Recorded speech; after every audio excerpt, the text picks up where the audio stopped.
All right, got that set. You about ready? Oh, I'm ready. You do the intro and let's roll. Mm-hmm. Goes without saying what we're probably talking about. Oh, there's a lot to cover. Oh, I bet. Keep in mind, night one's going to be all you, and I'll just pepper in stuff. So, Oh yeah.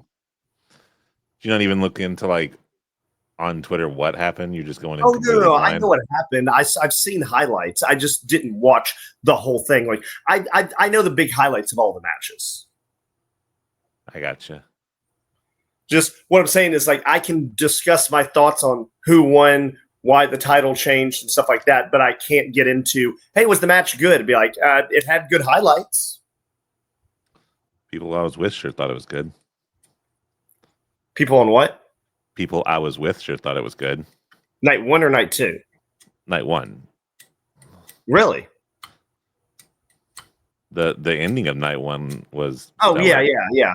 Other than the main event, I from the people that text me about wrestling, night one, I heard the main event was good, the ending was awesome, the show was meh.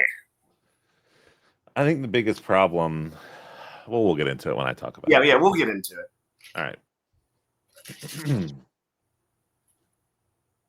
right. Media assets, music, bring it down, loop, off. Okay. And 3, 2, 1.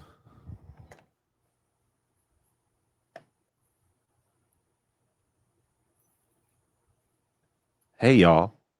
No, hey. No, don't. I see you. I see you. Turn around. I'm talking to you. That's right. Right here. It's called a conversation. Be a part of it. No. I see you trying to hit back. Don't press pause. Conversation. No. Stick around. What do you mean? Well, yeah, of course. No. Well, look, okay. You'll see. Just stop moving. Okay. Cool. Yeah. Oh, what is this? Oh, this is the Quick Pop Podcast.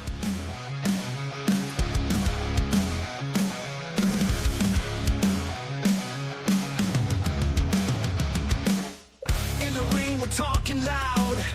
Ace shaking, rocks you proud. Quick Pop Podcast all around. Wrestling fans, we break it down. Hear the slam, hear the roar. Every night we give you more. From the mat to the core. Tune in fans, let's explore. Quick Pop Podcast, we ignite every fight, every night.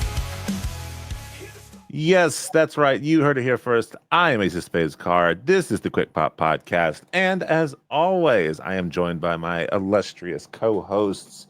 We've only got one this time, but that's okay because one is done. It is a one DJ Jazz. Jake, how's it going, sir? I mean, you did say all the time. It's like, sometimes I'm here. I'm kind of the Roman Reigns of this podcast. I show up every once in a while, but when I'm here, it's pretty good. Specifically, all the time, I have a co-host. Okay. Almost rarely do I not have anyone. It has happened, but very, very rarely. That's fair. But how's it going, man? It's good. I got my free coffee caffeine with me, drinking it down, and life's good. I just have a Dollar General bottle of water because it was what was around. I only have coffee because, as I said, it was free. There's a here, I'll give a free plug. It's a Seven Brew. It's Oh, yeah. have you had Seven Brew before? I've seen it. It's one of those things where like I look at it and I'm like, drive-through coffee, that wouldn't work. And then my brain immediately smacks me and goes Starbucks. But it's a unique looking like location. So they're opening one near me, but starting last Friday or Thursday, they are having special hours, which they're called like local hours. But basically, what it is they're training people to make the coffee. So for an hour each day, you drive through there and you get a free small drink, anything on the menu you want, and they're doing it for 2 weeks. And so this is my second time going because I figure, hey, free coffee, line's not that long. Right? Like, I'll try your menu. I'll train your person. What's your person really bad at? Let's get him some practice. Let's give him some press. I want the coffee that makes me not want to come back here. That's what I want you to give me. You take a drink, you're like, oh, this is awful. And they're like, sorry, I'm training. And you're like, okay. No, it's actually been pretty good. Like I said, my wife went last time and then we went today. So I've had 2 different things. It's pretty good. But yeah, free coffee is free coffee, man. I'm not going to turn it down. Not going to knock free coffee. No, definitely not. You're not wrong. Not. So, what'd you do this weekend? Oh, we know what we did this weekend. I know. We don't have a quick minute, so I have to fill the time. I got you. I'm just saying it's a 2-day event. So we know what we did this weekend. Each of our nights were, well, both of your nights, one of my nights, was with that. I must say, I have started a TV show that I know you haven't watched that I wish Ron was here because I don't know if he has watched it, but there's a chance Ron could have watched it. But what's it called? Oh, what's it called? And you can just go by like knowledge of Ron, whether or not. I'm sure you've heard of it. It's called Severance. Oh yeah, I've heard of that. So I finally got a total legit way of watching it. That's the only way we watch stuff around here. Yeah. It's definitely through Apple Plus, nothing else. Nobody told me about, a certain app that compiles all of the streaming service shows onto one app. That didn't happen. That would be I'm totally watching it through Apple. But I'm behind because like season 2 debuted this year and I've been wanting to watch it since the debut. Since I saw the preview and then a buddy of mine watched it, it's like, oh, it feels like a Twilight Zone episode that never ends. And I was like, that is my love language right there, sir. So I need this show in my life. But yeah, dude, it is so good. The way they film it, their twists and turns. There's one twist near the end of season 1 that legitimately something was happening. I turned to my wife and went, it's probably this. I guess that's a good twist. I'm like, not sure how much I like it. And then it was like a different character than like what I thought it was. And literally I was just like, sir, you got me. Honestly, those are the best ones. Yes. Twists where you can predict there's a twist. It means that there's some level of like caring about the viewer. Like, look, we get it. You're smart. You're intelligent. You can see this coming.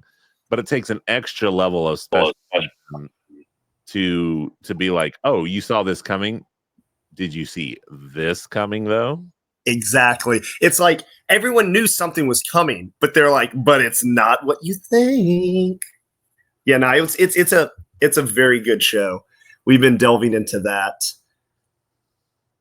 Speaking of shows, Ace, before we get into what everyone knows we're here to talk about, have you set aside any time to watch the 5-part WWE documentary series on Netflix? You talking about what's it called? I just had it and I Unreal? lost it, but I know what you're talking about. Yeah, Is it I knew it Unreal? was you something. Yeah, it's like Unreal, something like that.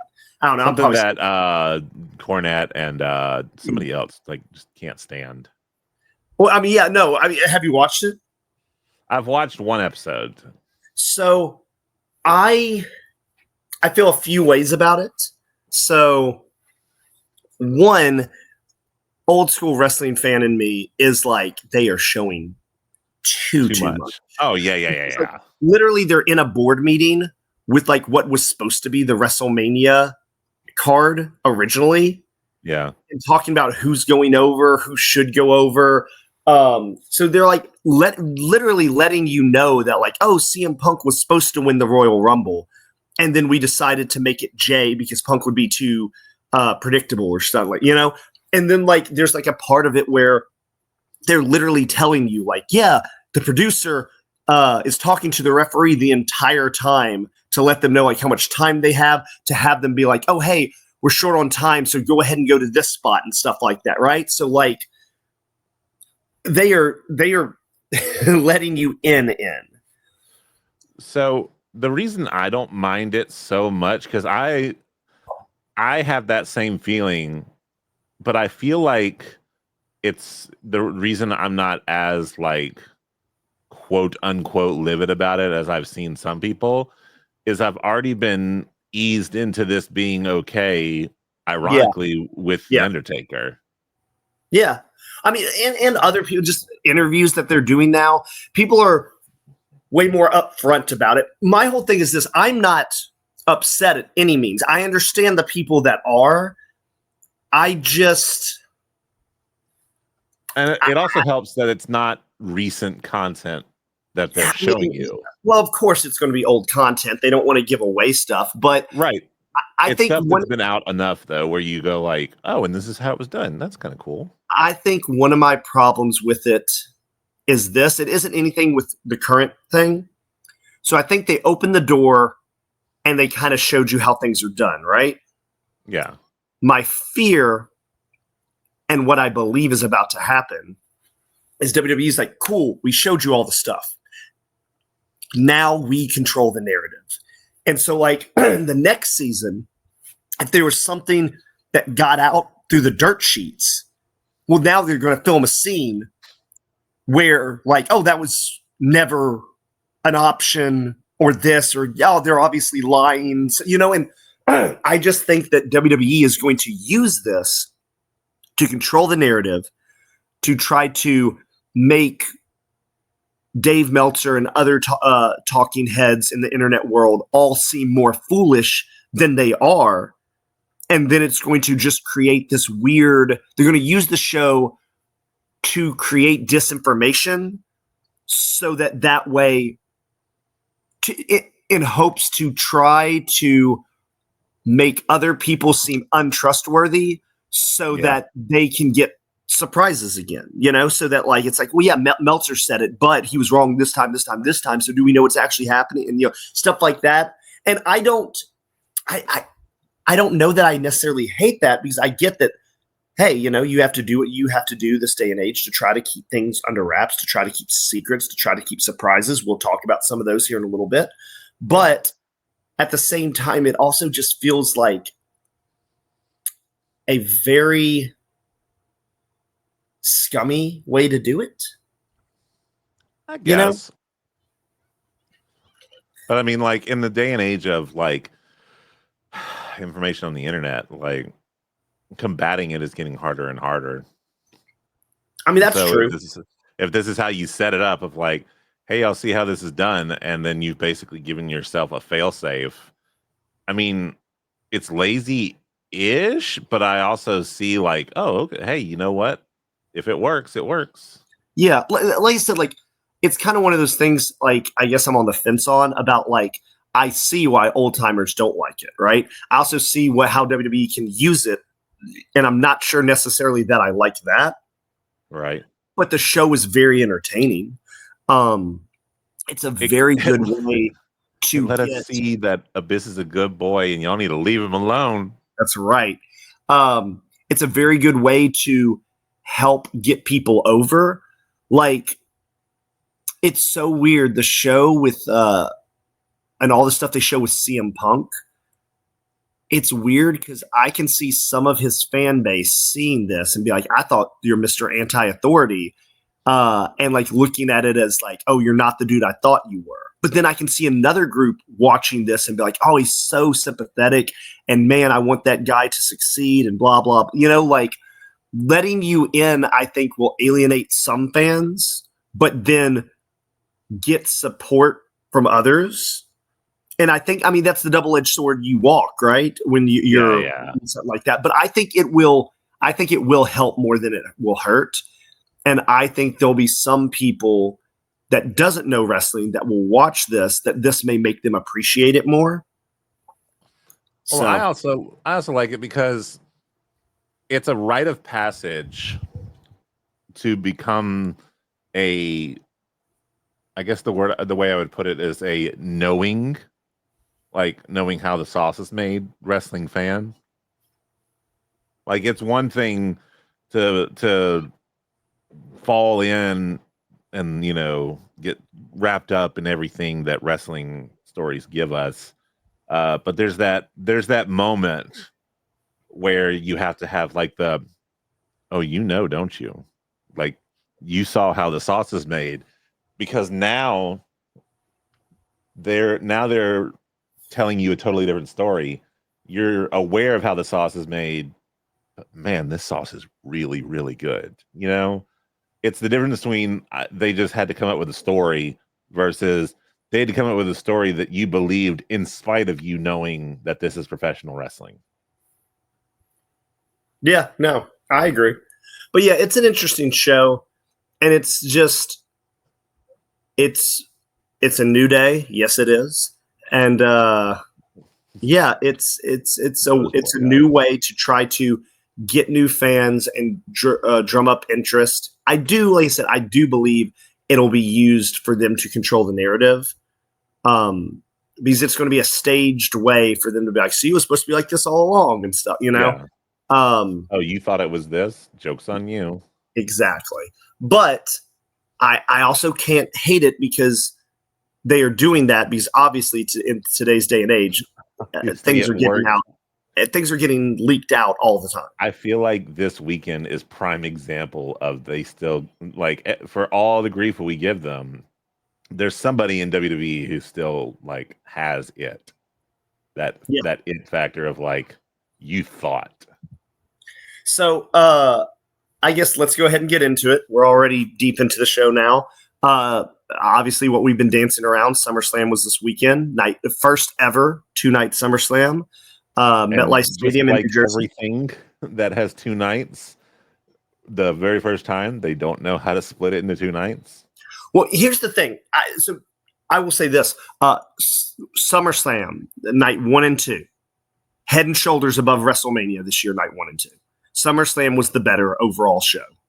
Mania, I'm not saying it didn't have good matches. Mania had some good matches, but I think both cards better.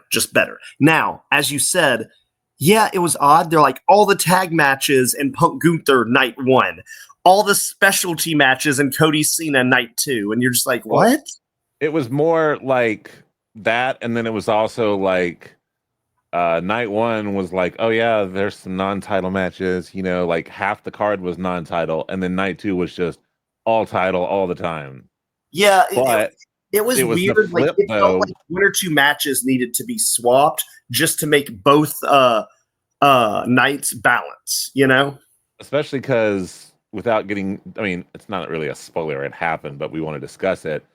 Night 1 was full of like changes and some news, like and you're new, for example. Night 2 was just one change.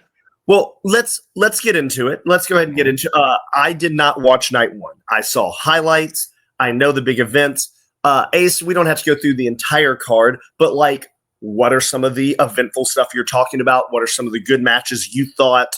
I guess give me your rundown of night 1, and I'll just chime in with things that I know. Give a shout out to the place that I went and watched night 1. Yes, please do. It was, I remember his name was Justin, I believe. He and his wife, I'll just tell you from just visually looking around the place, their family, they have like generational wealth, I assume, because their house is one of those like you pull off onto a gravel road and then drive for a couple minutes to get to where you're actually trying to get to. It was that level of like welcome to the homestead kind of feel to it.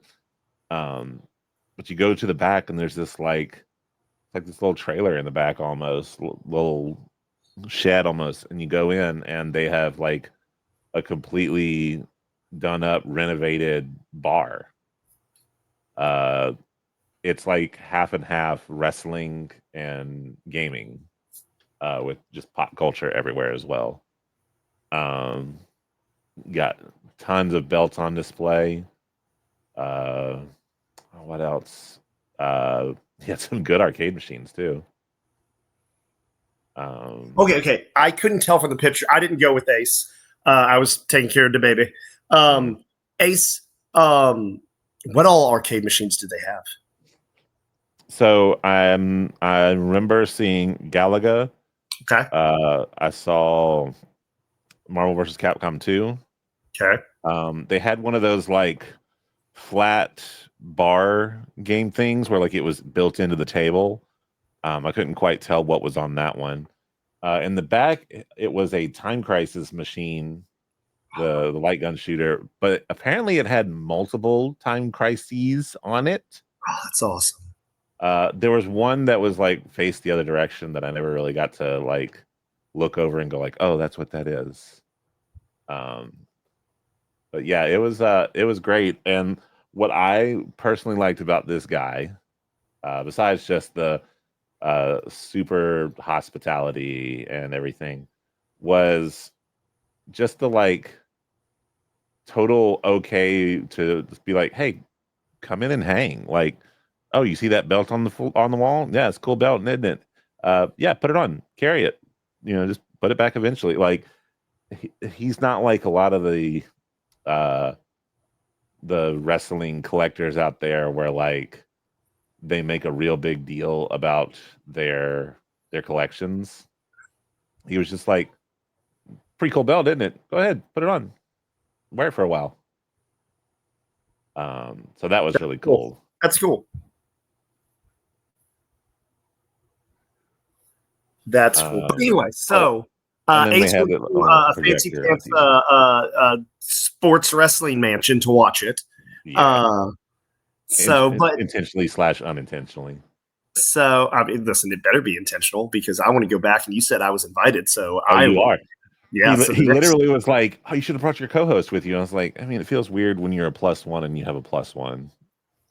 But yeah, no. Next time I'm coming. WWE, AEW, whatever pay-per-view they want to do. Let's do this. Well, so that's actually I'm curious how the next one's going to work because I don't think AEW's next. I think WWE will be next, but WWE's next is Clash of Paris.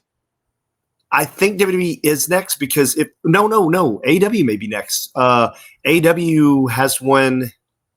I don't know. They're a week apart, but I don't know which one's first, whether it's Forbidden Door or Paris. But either way, there'll be probably afternoon pay-per-views because one's in Paris, one's in London. Yeah, that's why I say like it's tricky because I don't know. Like, I'm not saying they wouldn't watch it. It's just that adds an extra layer to scheduling. We'll get with them and figure it out. But all right, Ace. Night one. Hit me with your highlights. I'll tell you the low. I'll tell you the low point, and then I'll tell you the high point. Okay. What was your low? The low point was absolutely the Jade Cargill versus Tiffany Stratton match. See, here's the thing: is I want to agree with you. Once again, I did not watch this. I've just heard a lot of people say probably Jade's best match. And you're not wrong. That statement was mentioned multiple times by multiple people in the room. But it's still bad. Problem. It still wasn't great. It was her best, but that's not saying a lot. It was because the build that match. The build was just, oh, you won the Queen of the Ring.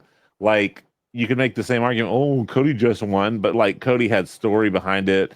Yeah, they had an actual like confrontation between the two of them. There was more to it than just I won, so I get a shot. There was story. This was just oh yeah, I'm Jade, I won, I get a shot, and now we're going to wrestle. They didn't have any confrontation. There was no lead up or anything, and that was probably its downfall because you didn't care. Like, it's like, oh, Tiffany won. Shocking, by the way, but cool, I guess. I don't know. It was. I joked that it was the bathroom match, and then it was the bathroom match. Um, Before I give my best, honorable mention has to go out to Jelly Roll. That boy, he wasn't Bad Bunny levels of legit, but like he really put it on. Like the man, you could tell the man put in the time to make sure that it looked like they had a decent match. Um, and everything that I heard read and Jelly Roll hear, kind of stood out. I was also very surprised that he lost because usually you bring in the celebrity. He was with Randy Orton. Like I thought that was almost a guaranteed win for them. So that was that was the thing with me too. I was shocked because in my mind, I'm like, I don't think they can't let Logan and Drew win because the whole thing is like we're behind Jelly Roll. We're here for well, Jelly Roll. Jelly Roll has made quite a statement in multiple interviews that he is the bug. He got down to, so much weight to do this. He wants to get trim down even more. I think the reason they had him lose is because I do. I think this was to get him out in front of the crowd to see like, hey, we trained you good enough for this. Now get in better shape. And I think this may be going to Logan Jelly Roll one-on-one. I could see that. The thing that I would say is, would you want a flat one-on-one or do you want like a stipulation? I don't know. It's, in all honesty, I'm the wrong guy to ask. I appreciate celebrity wrestling matches. I've never been a huge fan of them. And I know that they've gotten better. I understand Bad Bunny's awesome. Stephen Amell was great, whatever. I know that they've gotten better. I just usually don't get behind them. This is the perfect combination of people to do a celebrity match with. Yeah. Because you already just have a pseudo celebrity in Logan Paul. Yeah. And now he's taking on like another. So it's almost not quite because like Logan Paul, as much crap as I will continue to always give him, definitely has some legitimacy. Like is able to put on really good athletic matches. So like, I hate him, but he is good in the ring. I think, but he still has that like celebrity rub to him. I think we may see a rematch at the Survivor Series. That way, because they're in California, that way you get a celebrity match at Survivor Series, so it'll feel bigger. I think we're gonna see him before Mania. I wouldn't even hate Team Paul versus Team Jelly Roll. I mean, they don't really do the Survivor Series match anymore. Survivor Series is all about War Games. That's why I'm saying, like, let's go back, have a good old actual Survivor Series match, and make it low gang. And I can't believe I said that, but that's what they'll do. Versus Jelly Roll, Team Jelly Roll, Team Roll. Yeah, you're right. They probably will. Listen, I wouldn't hate it. It'd be a way to get him in the ring with multiple different people. It would be a way to have him look good, but still protect him while he's still training. Like it would be a way, like if you want to pop Jelly Roll in and out from now to Mania and then kind of have a blow off. He finally does a one-on-one match at Mania. And hope that the fans are still behind him and that he's getting better. Sure. Yeah. Have him pop in the Survivor Series, pop in at Rumble, pop in at Mania, then go away for a while. And you had like a SummerSlam to Mania little run for Jelly Roll. Cool. Let's do it. I could get behind those. Like I said, celebrity matches never do a lot for me, but I understand how they build the business and I understand how they try to attract new audiences. So I can't just hate them, to grow any business, you have to find different avenues. That's been the most productive avenue for wrestling forever is Oh yeah, I mean, look Like all a the way back celebrity, to get them attached to Tyson it. and Anyway, so what else? What else you got from night one, Ace? so that was just my honorable mention. Obviously, the true star of the show in all aspects, honestly, was Punk v Gunther. Well, of Um, course. it itself was a good match. Like, there's some very clear, obvious things that happened along with it, but even just the match was really good. Um, it was Yeah, I really saw cool Punk to see. had a Fantastic Four tights. That's pretty Yeah, dope. that I will say that eluded me for the longest time. I was just like, oh, he just has light blue tights. It wasn't until someone like pointed it out, I was like, oh yeah, and that would be why he has the 4 stars and everything. Because I think someone said, because I think there was one person who either was like a CM Punk hater or someone I think who just was there to hang out and doesn't like get wrestling. But they were like, oh, is that like his rating on Yelp? I was like, That's pretty funny. that's why I was like, that's funny, but yeah, like held his own, really good match. Someone at one point hollered out like, "Hey, look, this has eventually gone longer than Goldberg v Gunther," which was also a great time. Um, and we got to see the uh, the great moment where CM Punk won the World Heavyweight Championship. The world healed a little bit. Tears were had. There were some people who were celebrating greatly, as they should, because it was a big deal. You know, CM Punk didn't run off with the title, which he maybe should have, because the continual swerve heister of the century, one Seth Rollins came hobbling out, and we thought for sure like, oh, okay, he's just popping out to like, let him know, remind him like I'm still here. I still got this, you keep it nice and warm for me and everything. And then he dropped the crutches. And everyone lost their mind. I started screaming at the TV, Punk, just run. Remember last time when we told you not to run off with the title? Run. Why are you still that? You know what he's gonna come do. Leave. Yeah, you know how this is going to end. I was like, just get out of here. Just go. You don't have to hang around. But yeah, that one tickled me because I was like, bro, just go. Like, get out of here. No, it was such a great ending. Yeah, I obviously, like everyone else, saw it all over the internet. And the thing is it was something that had been speculated for a while, right? Mm-hmm. People have been like, hey, I don't think that injury is legit. Isn't it kind of strange that no one's talking about when or how he's going to have a surgery or anything like that? All this stuff. Like, there's a bunch of, hey, I don't think that's legit. I think he's going to cash in at SummerSlam, right? But we saw the dude walking with his kid, like, on the crutches. Yeah. We were all like, okay. I think it is one of those things where I think there was a good portion of people. It's like, he's cashing it in, right?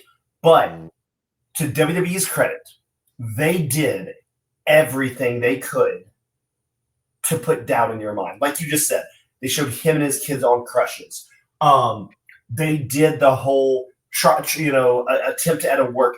I think if you, like, because some people were acting like, oh, God, it was so obvious. Here's the thing. I think if you've been watching wrestling for a long, long time, you watching that Seth, who was that, LA Knight match, because we even said when we watched it, we're like, something feels off, right? Like, I don't know if it's that he really got injured or that they're faking it, but something feels off. And so if you're that person, you're like, yeah, see, I knew it the whole time. It's so predictable. But I guarantee you, for a lot of fans that haven't been watching wrestling for like 2-3 decades, like watching that was probably one of the biggest shocks and the biggest holy crap moments. Oh, absolutely. Everyone losing their mind of like, oh, hey, hang on. Yeah, like I think it was whether you saw it coming, whether you didn't see it coming, or whether you're like, maybe he's gonna I don't know, like whether you were in the middle. I think to say, oh, it's predictable, you're just a jaded fan, man, because that was a master class in, hey, whether they see it coming or not, commit to the bit. Walk around with a brace, walk around with crutches, have people take pictures of you in public with your daughter with a boot on, have your wife tweet out stuff about like your recovery and like how you've gone to like these different things to see if you need surgery or if you can just do like this or that or whatever. Like, yeah, they committed to this in a real way that, like I said, even if you saw it coming, man, it was fun. If you're the kind of person, though, I will say, if you're the kind of person that was like, oh, this, I saw this coming, this was obvious, then maybe you're not enjoying wrestling like you think you are. I'm not one to tell someone like, hey, you have to act this way to enjoy wrestling, but like acting that, like in that moment, acting like, oh, well, I already knew this was hot. Shut up. Shut up. Like, yeah, just enjoyed the moment where we were all like, oh, he's just coming out to remind him. And then the clutch drop, and you're like, hold the phone. Well, I mean, also, like, dude, being the guy high-fiving people be like, dude, I called it, is different from being the guy like, oh, it's predictable. It's like, yeah, come on.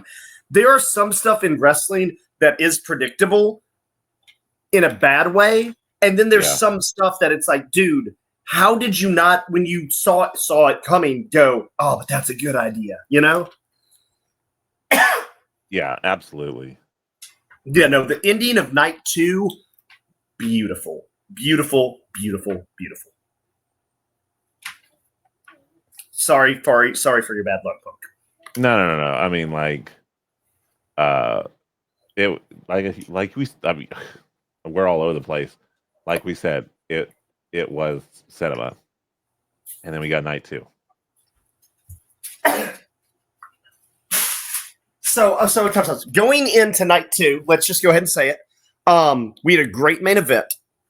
We had a pretty good card with ups and downs, and I would say it was an okay card with a great main event and an amazing finish. Fair to say, Ace?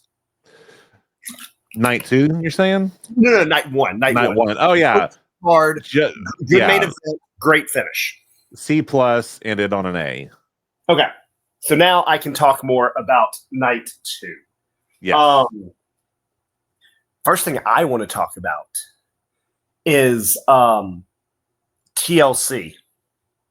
Right off the bat. Such a good TLC match. Such a good TLC match. The only negative I have about it, and it's a real silly negative, but it must be said. When they announced the match, and even now when they, were like coming up next is this, and they were like, and your champions, the Wyatt Six.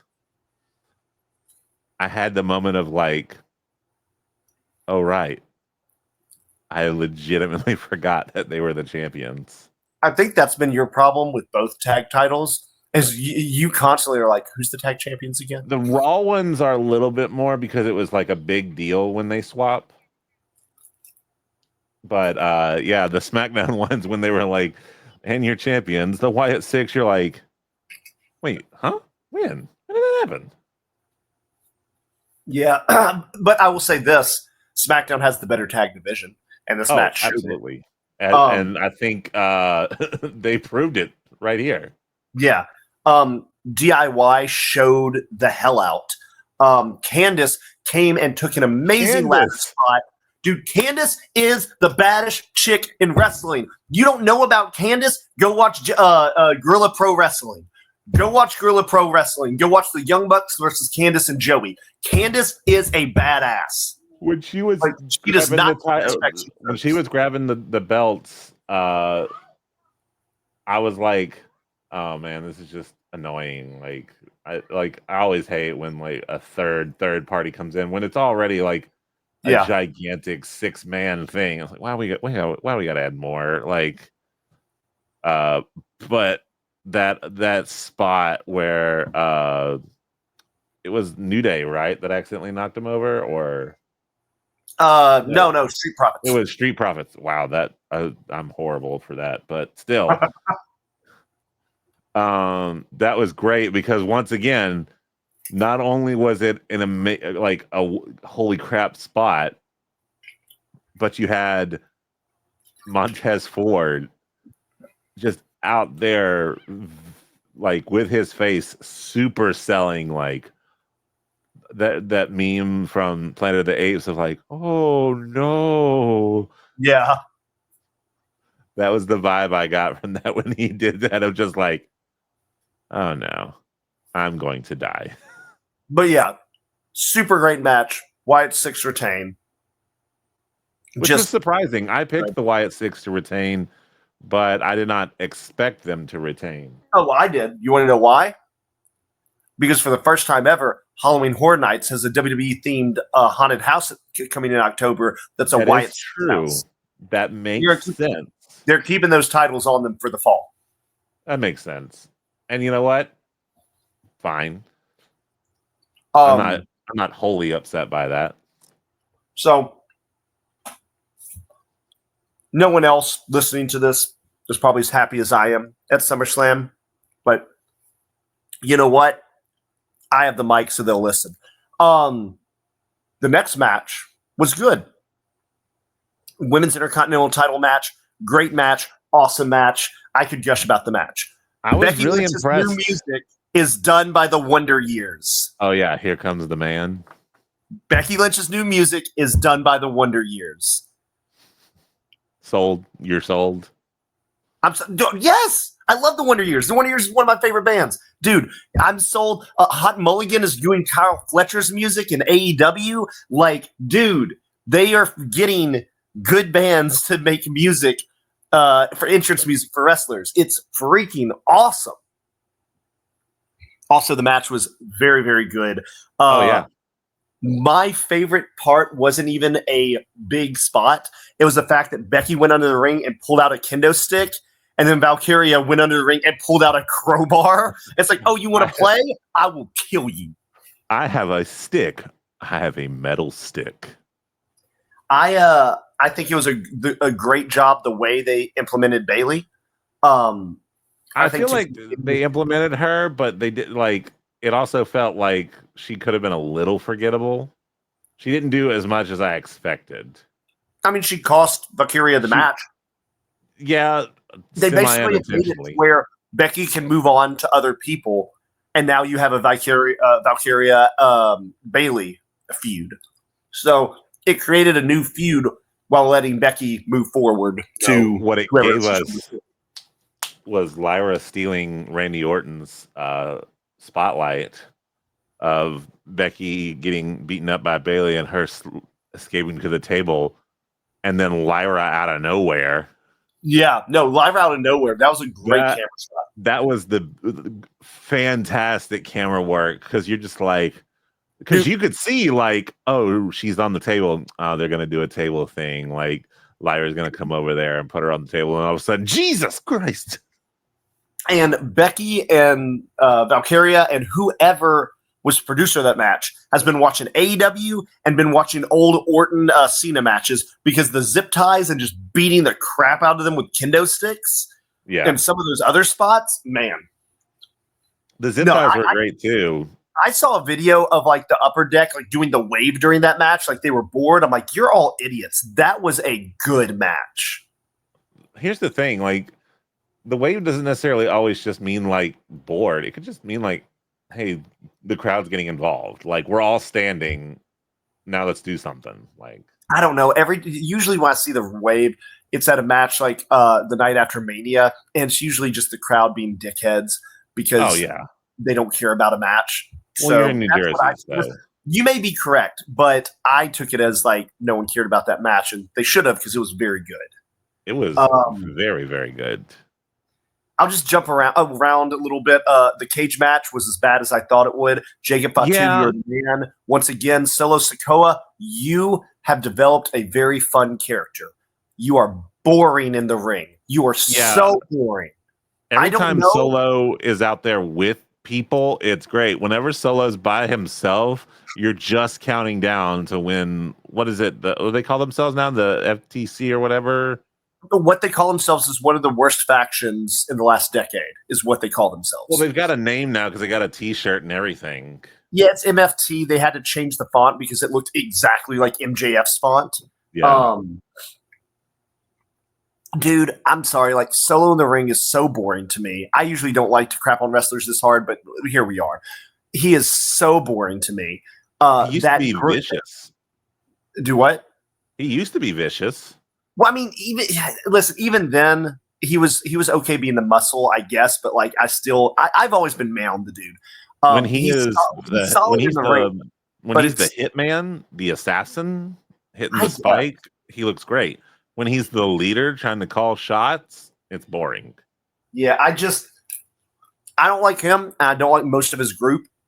Tongaloa or whatever, the big dude that just showed up, he was New Japan. Like, I don't know. That whole group to me does nothing for me.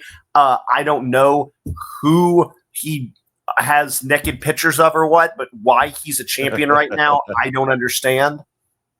Yeah, I just whatever.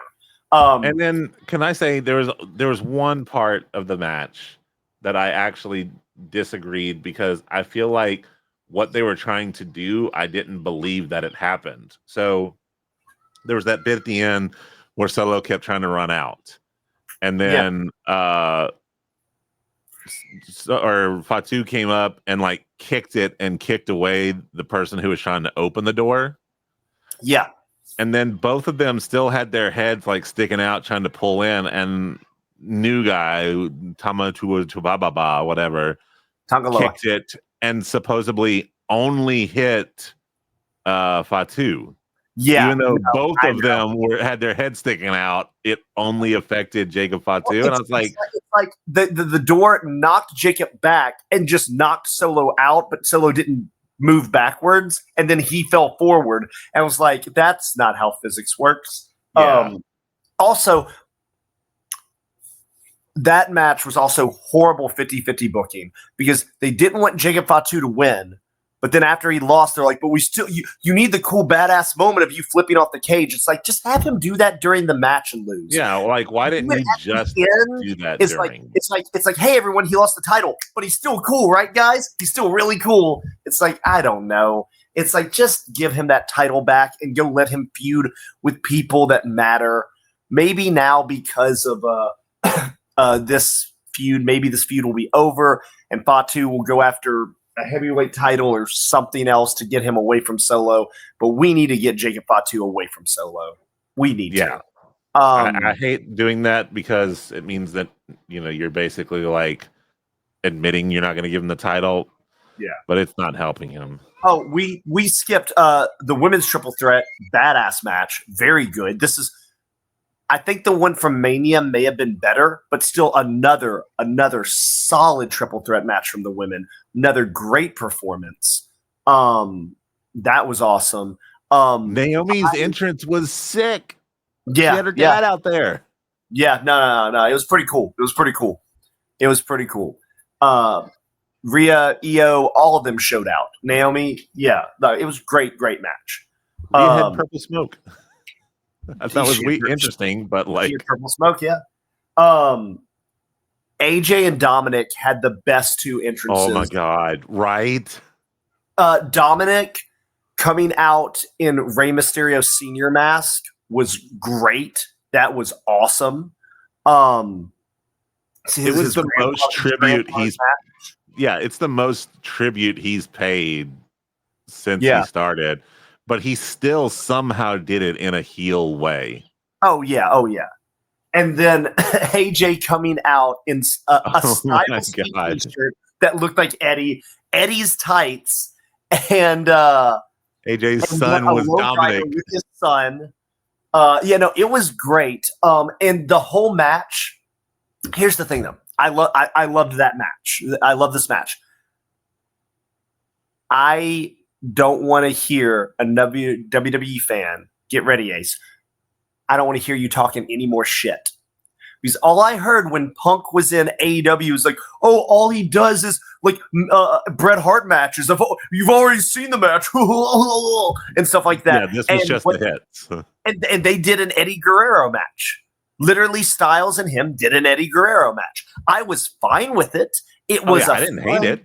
But it's like, I don't want to. If the people that love this match better not have been the people that said anything about CM Punk doing like a bunch of Bret Hart references in AEW, because it is no different, none at all. Right. I am sad that AJ didn't win, because like we know AJ's coming up on the end of his career. I understand at this point he's trying to put young talent over. But man, I would have liked to have seen one last run with him with the Intercontinental title. That, and also let's face it, Don's about to win the AAA title. At Triple Mania, that 4-way they have, Dom's going to win that belt. Maybe. I think he is, dude. The reaction he just got, the fact that AAA can use WWE guys, I think Dom is going to win the AAA title. I think they're going to put a WWE guy in that title very quickly. So we're probably about to have 2-belt Dom. See, and here's the thing. I wouldn't hate that, because my original play was Roxanne and Raquel have lost the titles.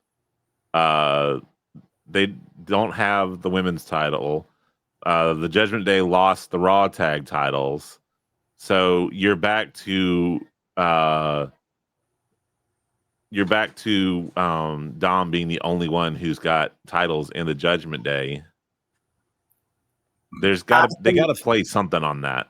Oh, I'm sure if I'm correct and he wins to AAA, he's going to have 2 titles. No one else is going to have a title. Finn has been doing this whole thing where like Finn wants to be the leader, and so when Rhea was there, Rhea was kind of being the leader. When Liv was there, she was kind of being the leader. I think Dom is finally going to step up once he has these 2 belts and be like, "Oh, I have all the gold. I'm in charge." And I think you listen to me now. I think it's going to eat away at Finn, and I think we are basically Finn will do you. Finn will do something like, "I brought you into this group. I can take you out." I think it's going to not be a full like the Judgment Day doesn't exist anymore, but I think it may be a split of like you're either with Finn or Dom. And I think they're about to do that story. I think it's going to lead to Finn versus Dom. I can see that. But I think all we have left is the main event. It was a main event, indeed. It was a great main event, right? Okay, first thing, because I have even just the main event itself, I have thoughts. Yeah. So first, let's do this amazing match. The Cody Vader spot that Cena came up with them and just like threw him on the inch. Awesome awesome pacing. Before we even get into the match, the fact like the little kid in me had like a little kid moment when Cena came out entranced, and he was the black Cena Jumbotron again. I was like, oh no, we've still got this. And then it lit up in color and blue and everything. I was like, all right, we're back, baby. Yeah, like it was like a childhood heart healed when it's like, yes, hustle, loyalty, and respect, son. I'm glad you enjoyed it. I did. It was because I was very, very worried. I made it very clear that I'm not a John Cena guy. I respect everything he's done. I am not a John Cena guy. In fact, I'm a John Cena denier. I booed him plenty in the 2000s. But anyway, so yeah, that spot was cool. John Cena bringing back the Jorts Destroyer, Yes. the leg drop, the Like you said, the super, Cody Vader. the super, yeah, the Cody Vader, the super attitude adjuster off the rope, God, Using the turnbuckle. the ropes to do the STFU. A shout out to Amaga who first did that spot with Cena. When I saw Cody do the rope spot, I was like, "Oh, is this heel Cody? Is this where we get heel Cody?" I didn't mind the is Cody going to turn storyline in the match. I did mind that it's a street fight, and there's a few times that like he looked like reluctant to hit Cena with something. I'm like, Yeah, bro, it's like, dude, you asked for it. Yeah, well, not just that, but it's like, bro, you're not cheating. You're not. But I get the announcer sold it well with like, this is like one of Cody's heroes. You know, Cody doesn't want to go too far against one of his. I get it. He doesn't want to kill Cena. So that being said, this is the match that they wanted out of Mania that didn't happen. They went over and they went above and beyond to make sure that they gave you a match that is top tier for both of these guys. It was amazing. Now, I have a few things. Go on. Number one, I've had conversations with my other wrestling group friends about false finishes, right? And I am literally on the fence, whereas I do think there are too many false finishes, right? However, I do think false finishes make a match more exciting. So it's a weird juxtaposition of they shouldn't stop, but should they do so much? Blah, blah, blah, right?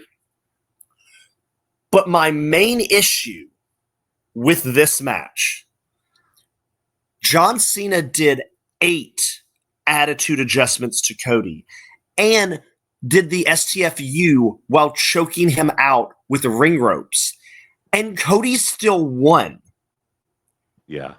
How do you book a Cody loss going forward? How do you put does a guy shoot him in the leg? Like, that's what you're gonna have to do to finally kill Cody. Is you have to either literally try to kill him or have like insane levels of backup. Yeah, it's going to be wild how Cody finally loses, because that was crazy. Now, second thing. Did you watch SmackDown, Ace? SmackDown before SummerSlam? I didn't watch it directly. I was out and about.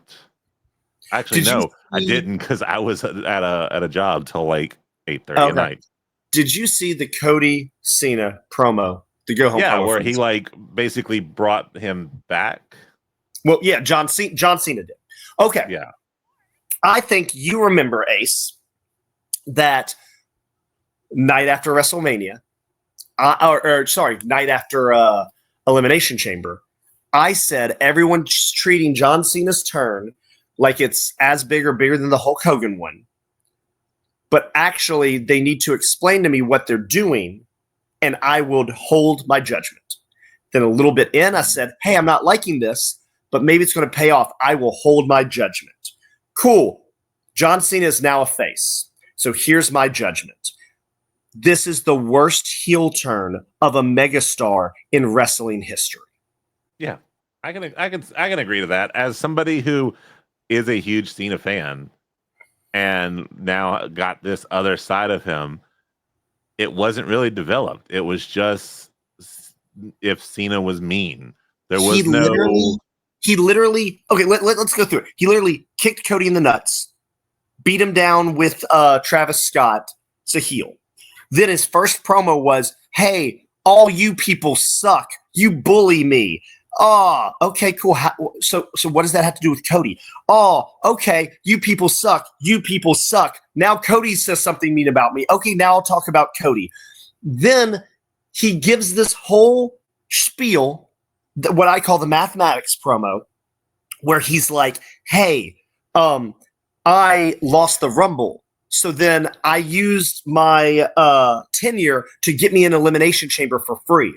Then I saw then I saw an opportunity with Seth Rollins and Punk, and I took it and won. Then Cody didn't sell his soul, so I just went with The Rock and them because hey, they can help me get to 17, and I'm not really with them, but I can, we can help each other. Then he was like, oh, this, that, and the other, blah blah blah. So he already said that promo. Hey, I wasn't ever really with them, right?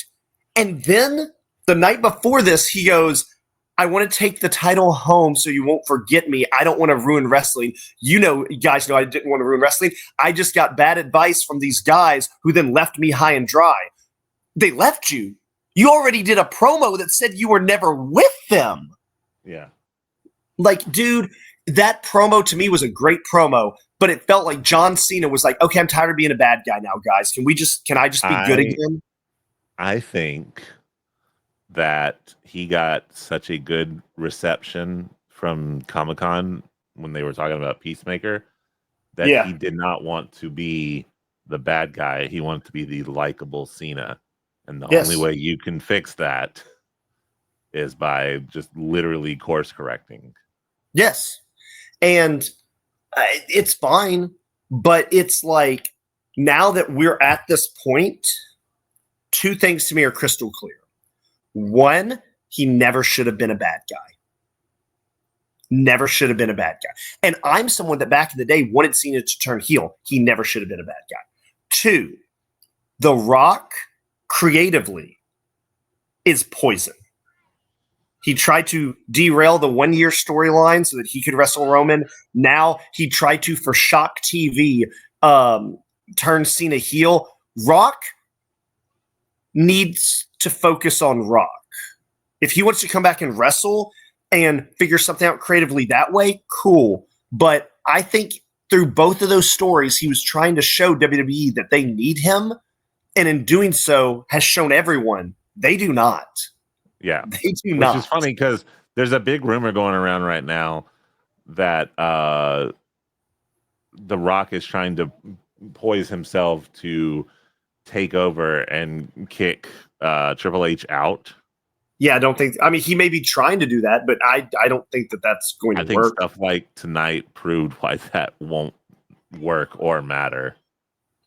Because we did the Rock thing. Look where it got us. We had to course correct so hard that in the span of 24 hours, we completely changed Cena's whole story. Fans still loved it, but it did prove a waste. Yes, yes. Now, I am complaining about that Cena heel turn. That match, a great main event. Super good. And I think it was enhanced by the fact that you didn't do anything. You just let those two have a crazy street fight and you ended it with just those two. Cody's the new champion. You have the passing of the torch moment.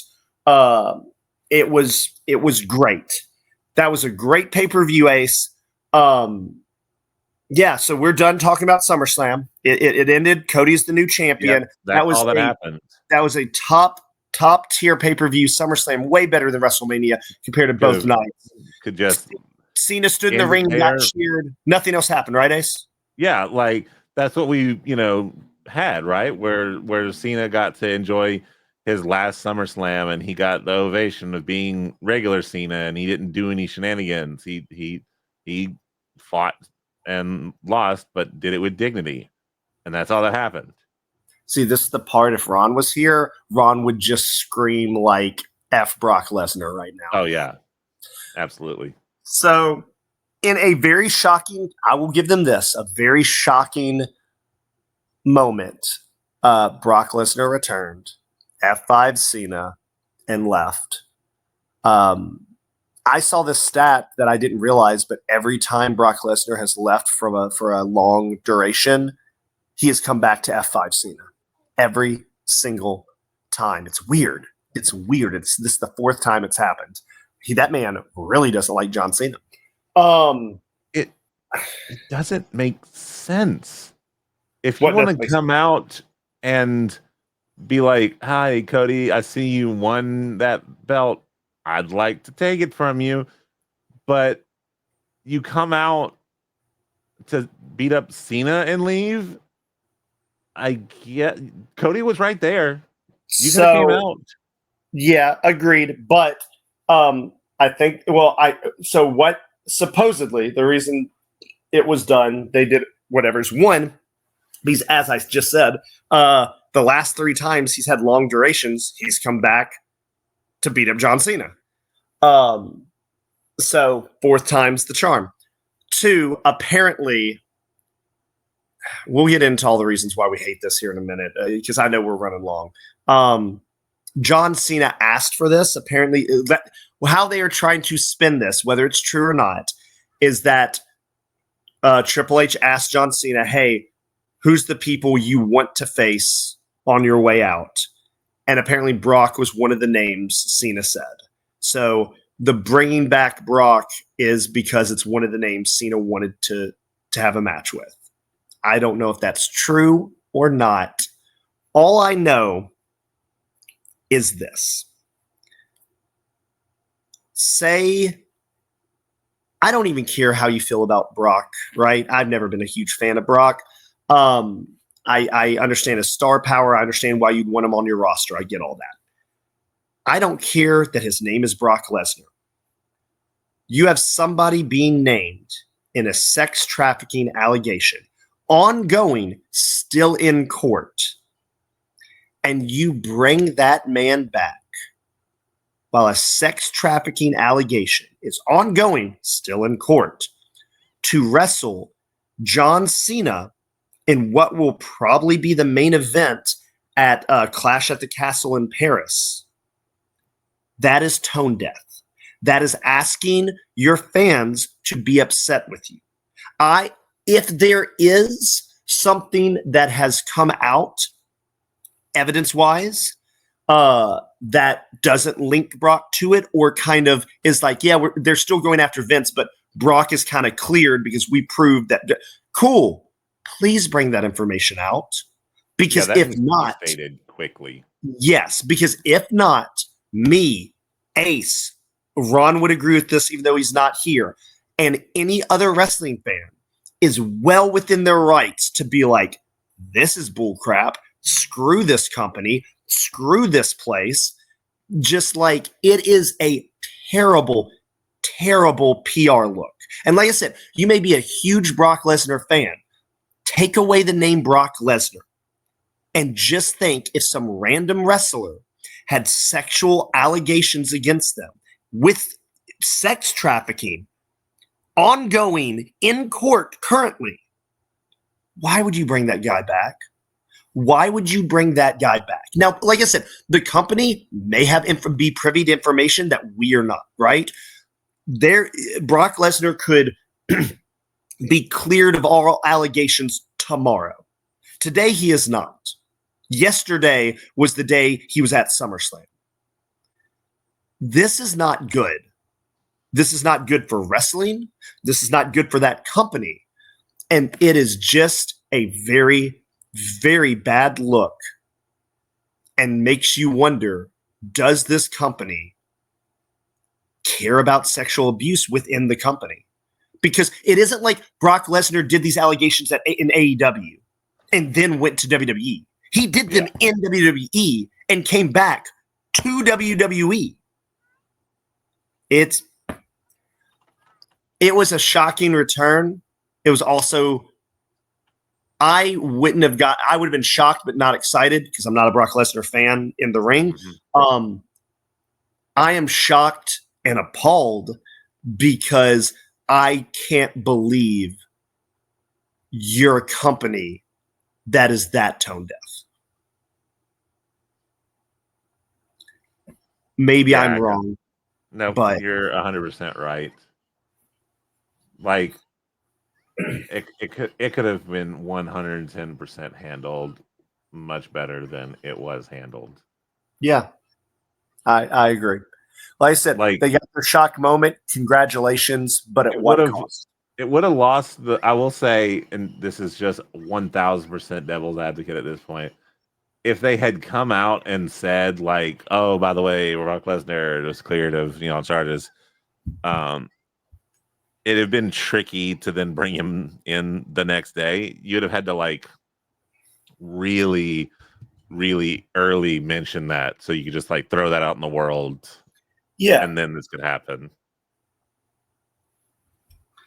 Yeah. And I hate that we had to end this episode on the sour note. I hate that the pay-per-view ended on that sour note. But I do believe, Brock Lesnar aside, I do believe that that was a great 2-night pay-per-view. I do believe that it was better than WrestleMania. I believe this year's SummerSlam was better than WrestleMania. And I do think that there is a lot of good things that came out of the pay-per-view. It just sucks that the ending had to be what it was. And once again, the ending has to put that company in controversy and not a cool storyline controversy like, you know, somebody turning heel or Seth Rollins. Like, the cool controversy is, oh, Seth Rollins wasn't really injured and he screwed CM Punk and's now world champion and cashed in. That's a cool controversy. That's a storyline. The fact that there is a real life controversy around this company and around an employee that has come back, it's just, it doesn't have to be this way. You don't have to do this. WWE didn't need. That was a great pay-per-view. If you just didn't bring Brock back that night, you would have been fine. You would have had all the press in all the right ways. You'd have all the right controversies. You would have had all the right buzz. But you do this, and once again, now you have negative buzz. And I don't know why they can't stop shooting themselves in the foot. But the sad thing is, to quote CM Punk, we're just spokes on the wheel. It'll keep turning and keep churning out money in spite of us. Yep. And that's the thing, is this company right now is making historic for this company money.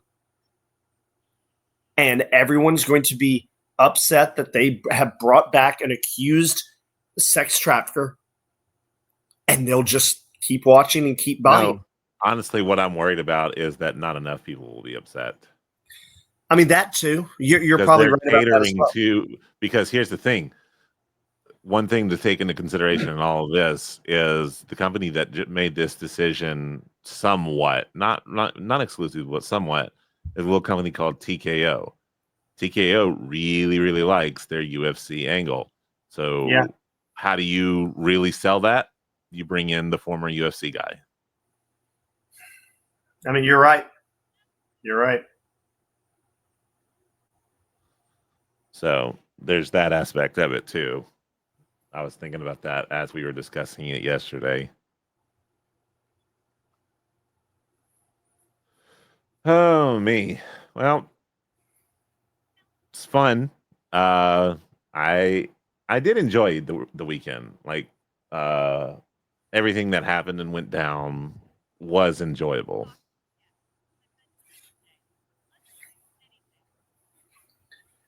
Yeah, it was fun while it lasted. Now we have 2 more pay-per-views in the month of August. Right? And both of them are international.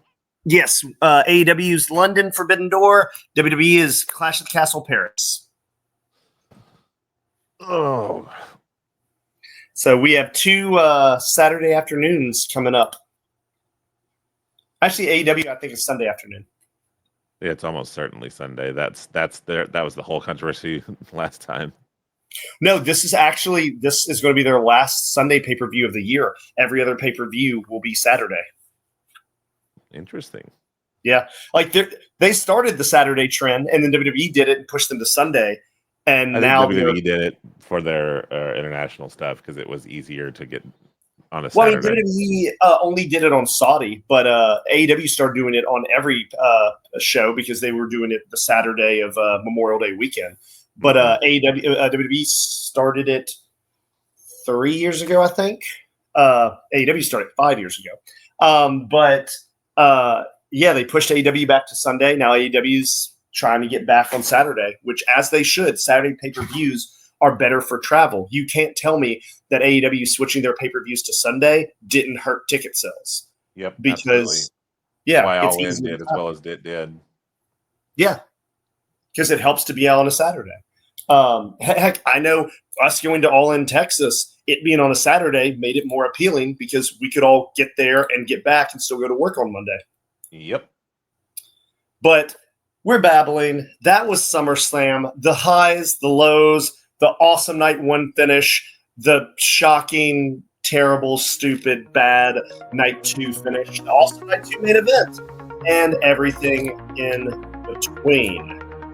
Shout out to Tiffany, two-time. Two-time. That's right, Ace. The belt is still in my house. You know, if I didn't know better, that's asking for an investigation. I told you when y'all invited the women to come in here, I said you open Pandora's box, and all it's going to be for this next year is me and my wife bouncing the title back and forth between us and it. Just staying in the house. I had it. I was so close. And So close, but yet so far. The tiebreaker. You want to talk about WWE being your curse? Tiebreakers are my curse. Good night, everybody. Fuck Brock Lesnar!